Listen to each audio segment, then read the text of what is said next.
G'day guys, welcome back to another Scooby-Doo review on the channel, and today I have a bit of a special What's New Scooby-Doo episode to review in, of course, a Scooby-Doo Christmas, which is the 10th episode of the first season of What's New Scooby-Doo and the first special of What's New Scooby-Doo. So yeah, let's jump straight into the review.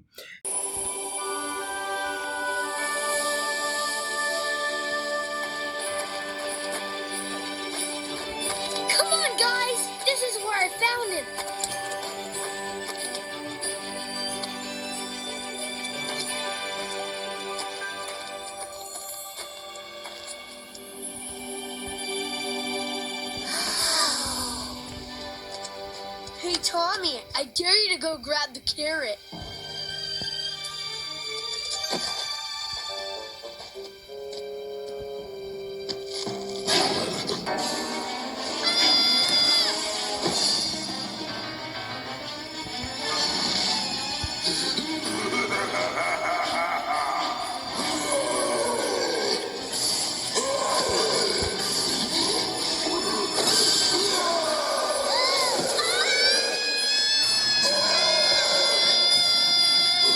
It's the Headless Snowman!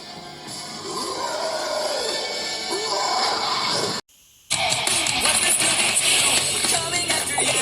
We're gonna solve that mystery. I see the Scooby do. We're trying to find you. What's the Scooby do? What's the Scooby do? We're gonna follow you. We're gonna solve that mystery. We see you, Scooby Doo. We're coming after you. What's the Scooby do? Don't look back. You may find another clue. The Scooby snacks will be waiting here for you. What's the Scooby do? We're coming after you. We're gonna solve that mystery. I see a Scooby Doo. The trail is back to you. What's the Scooby do? Na na na na na. Na na na na na. Na na na na na. Na na na na na. Na na na na na. What's the Scooby do? So yeah, like I said before, this one was a special in a Scooby-Doo Christmas. There are a couple more specials, obviously another in Season 2 and another one in Season 3 respectively. So this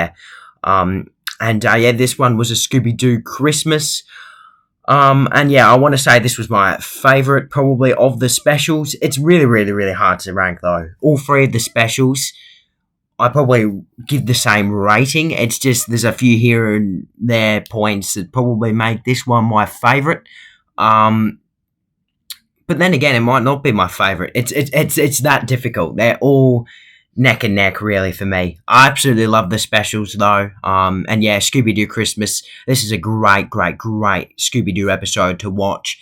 And yeah, especially around Christmas as well, and you know, in that December time of the year. Really fun episode overall. Gonna give it a 9 out of 10. Not quite a perfect episode. I don't think we've had a perfect episode yet so far.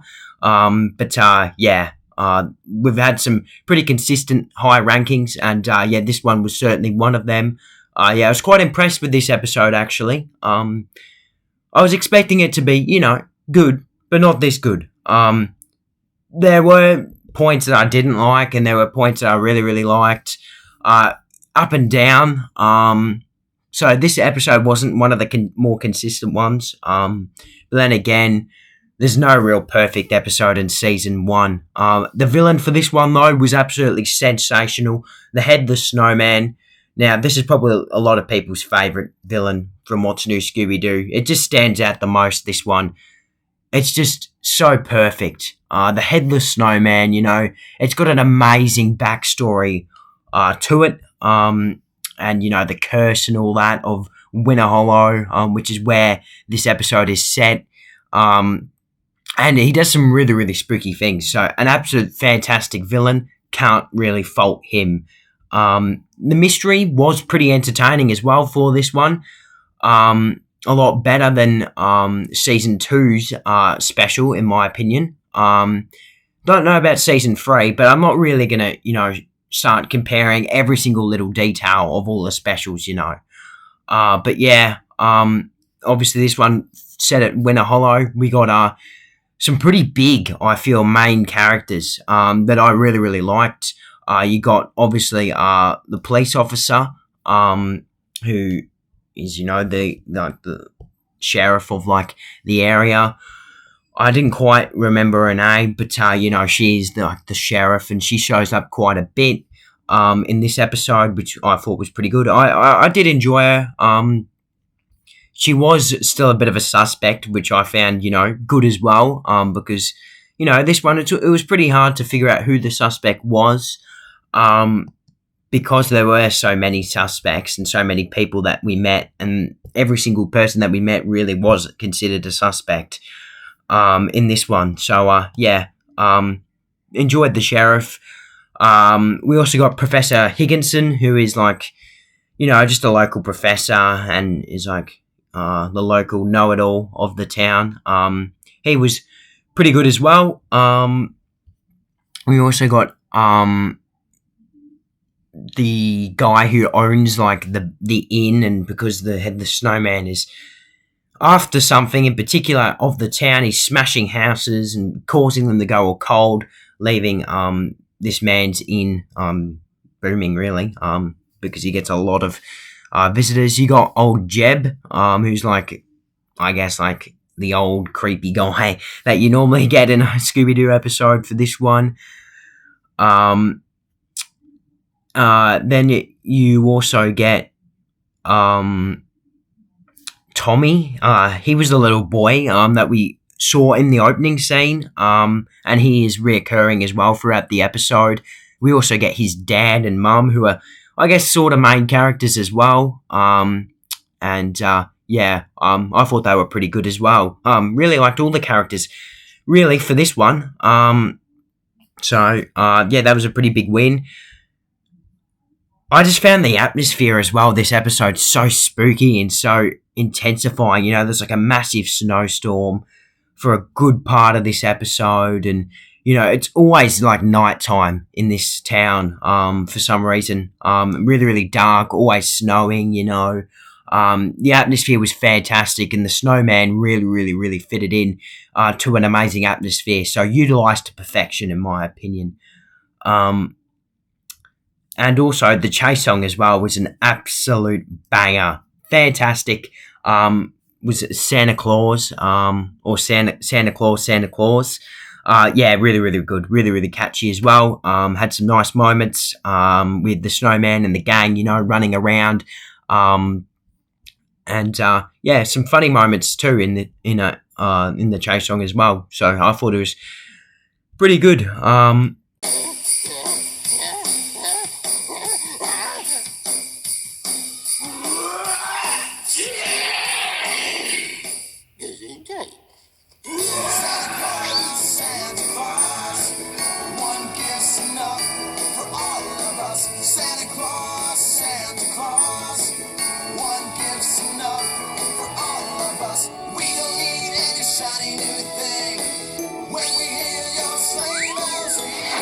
Slide down the chimney and we'll tell you everything.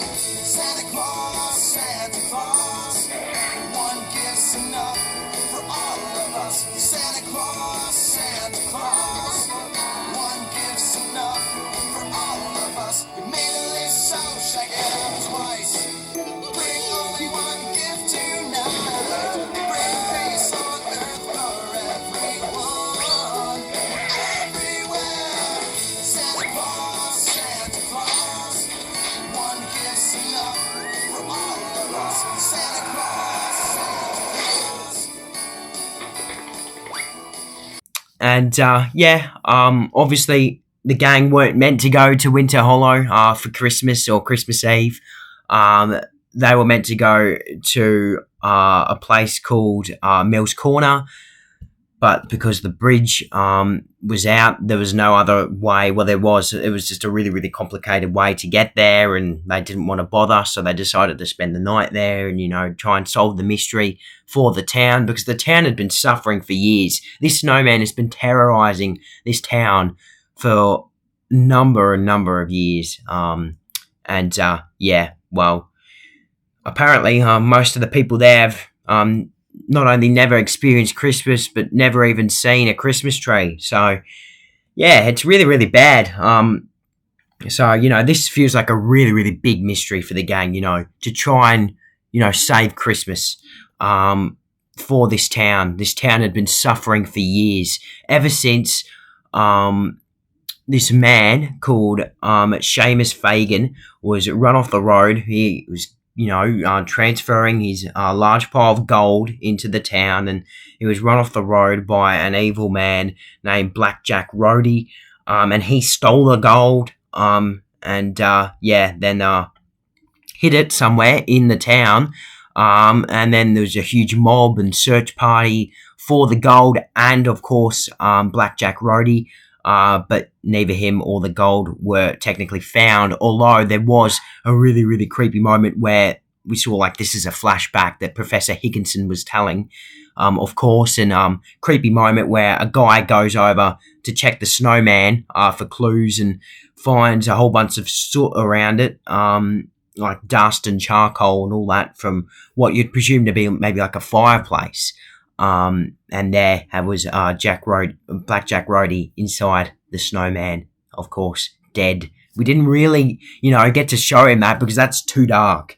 But yeah, it was really, really nice. So dark. Really, really spooky, really, really creepy. Absolutely fantastic. For this episode, definitely one of my favourite points was that, the curse and, hit Mr. Higginson's flashback of it. Of course, in the end, the Headless Snowman is the ghost of Blackjack Rhodey. I feel like the ghosts of people in What's New Scooby-Doo sort of fail. Now, I've just noticed that, but so far at least, except for maybe the Leland brothers and that. But yeah, this one really, really, really worked. So, bit of an exception, this one. But yeah, got some really, really cool moments as well, like the snowman going over and to trap the gang who are hiding in the shed. That was a really, really cool moment. You got Shaggy and Scooby, they got frozen right after the chase song because they fell in the frozen lake. Of course, we got the curse. That was absolutely sensational as well. We got a nice moment where, it's not nice, of course, but the snowman smashed Tommy's house.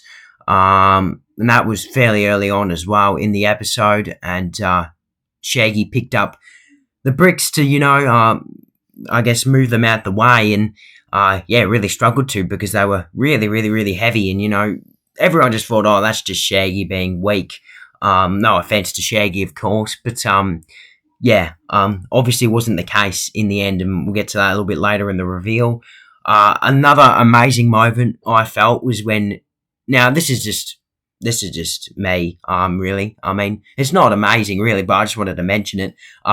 When, the guy who was running the inn only had one room left for the gang to stay at, and it was, a closet with, cleaning appliances in it. And Daphne walked in and walked out a minute later, or not even a minute later, a couple seconds later, and completely rechanged the room and had a Christmas tree, beds. It was amazing, absolutely amazing. I just wanted to point that out. I just found that mind-boggling as a kid. Just a fantastic episode, as you can tell, with so many big scenes. I feel some really, really cool moments. 9 out of 10 for me is perhaps a little bit under, but I didn't love the way the reveal was handled. Obviously they captured him. They captured him in a really, really weird way. Actually, they melted him, which I thought was a bit, unique. Didn't love it, didn't hate it. I feel like the reveal part is when it goes down, and then it's obviously brought up by the fight, the finale scene, of course. The reveal turned out to be Professor Higginson. The reason why the man that Blackjack Rhodey robbed in Seamus Fagan is Professor Higginson is related. Was it his uncle or father or it's just related. Anyway, Blackjack Rhodey obviously was covered in soot and charcoal and all that from what was a fireplace in the end. And Professor Higginson figured that out pretty quickly, being, really, really smart and being like, a professor and all that. That's something that he figured out quite quickly. Started searching, the town for the gold and smashing people's houses, forcing them to leave, freezing them, and searching for the gold. He did this for years. That's quite bad. Obviously, in search of the gold. He used a special machine to refrigerate and freeze all the houses. Because his costume was made out of snow. That's how he got to do it. And in the end, Professor Higginson, he's really, really sorry and all that, and he really regrets his decision. He said, he searched like every single house and all the main houses, all the older houses belonging to all the, the big families and all the main characters of the town. And in the end, Velma figures out that Tommy's house was the one that had the gold in it, because it was the bricks that Shaggy found. They were gold, so he disguised the bricks as gold. Very, very, very clever. Absolutely incredible. Unfortunately died, so he couldn't go to recollect them. But they were hidden there for years, and Professor Higginson felt even more bad. He felt really guilty, and he felt really pissed off that I guess he didn't, figure that out, because he's a professor and all that. In the end, the town decides, it was technically your family's gold, so it belongs to you.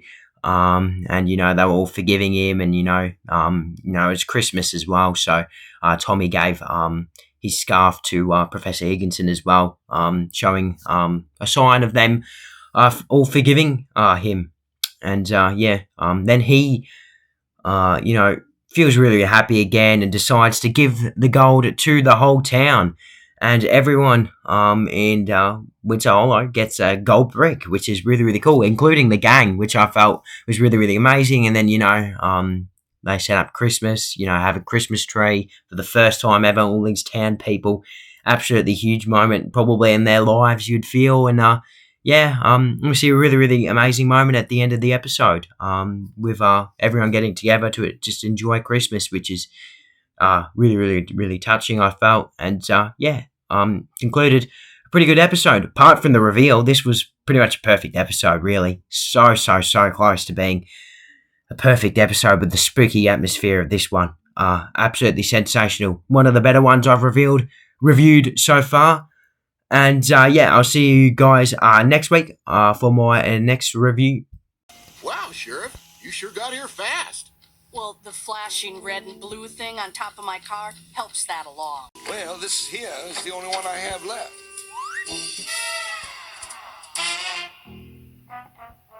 Leave it to me, gang. A woman's touch. I don't watch the remodeling channel for nothing.